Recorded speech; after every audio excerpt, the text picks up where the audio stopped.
evening, everyone. Welcome to Exclusive Models. Hope you have a wonderful day. Today's episode is going to be on how to cut a kimono top using this perfect fabric.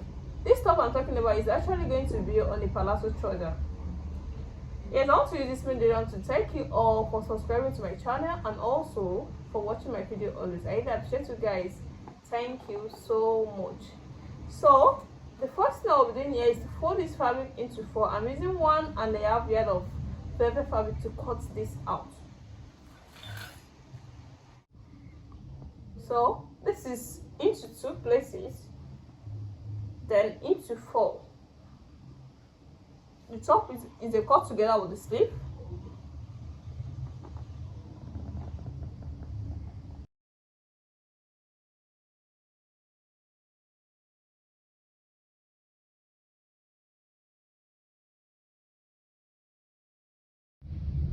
So now this is into 4, then I'm taking the measurement from the center here to the length of the sleeve. So the length of the sleeve from the center of the back is 17 inches. So this is 17 inches.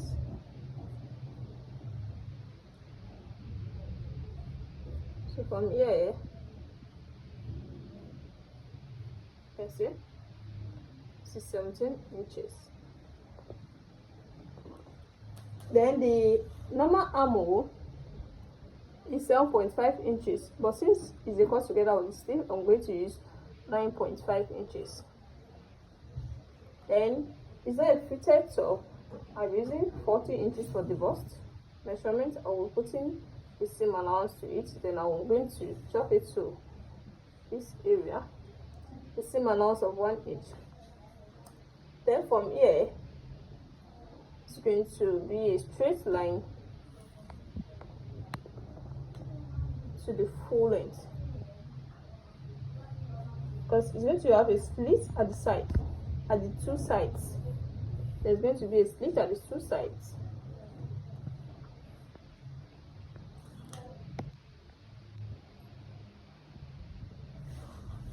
So the next thing I'll be doing here is to cut it out.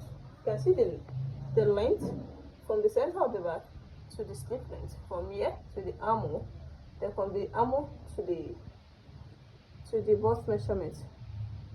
So let me just make it a slant line. So by the time I cut it out, you're going to see the shape properly.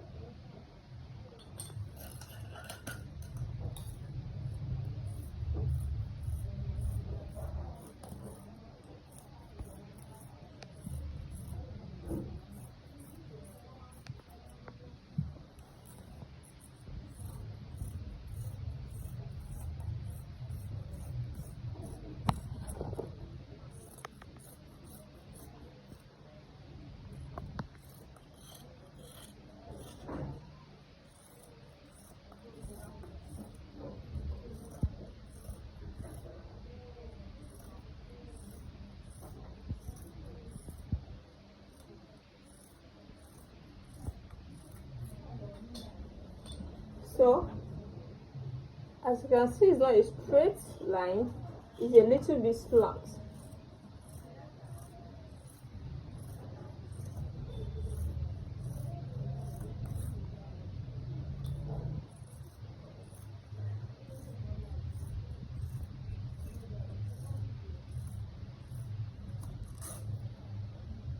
So the next thing I'll be doing here is to cut out the neckline.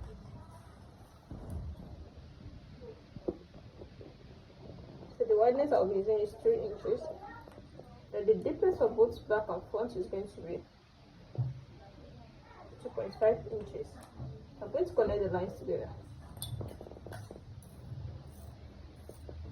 This is not going to have a slit at the back because it's an elastic.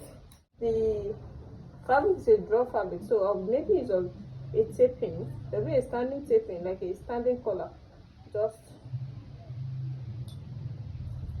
so this is it, you can see. So I'll be taping it around. I'll be taping the neck one. I'm going to join the shoulder first. After joining the 2 shoulders, I'm going to take the shape. After taking the shape, then I'm going to tape the neck. I'm going to show you the finishing. Then there is going to be a slit at the 2 sides.